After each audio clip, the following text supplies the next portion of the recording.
Usai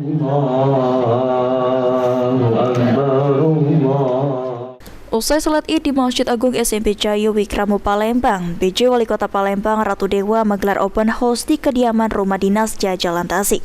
Dalam gelaran open house Lebaran kali ini dilaksanakan selama 2 hari dan akan menyuguhkan hidangan khas Kota Palembang seperti pempek, tekwan, ketupat sayur, serta aneka makanan Lebaran lainnya.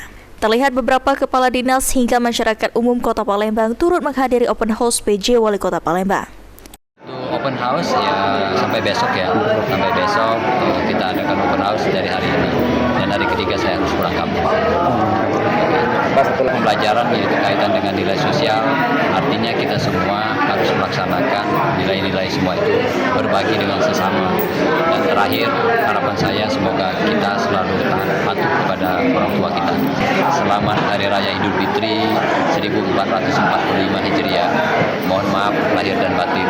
Taqabbalallahu minna wa minkum taqabbal ya karim. Wassalamualaikum warahmatullahi wabarakatuh. Ditambahkan Ratu Dewa, adanya perhelatan Open House 1 Syawal 1445 Hijriah bertujuan untuk mempererat tali silaturahmi antar staf, kepala, dan masyarakat. Hafidz Zainul, PAL TV.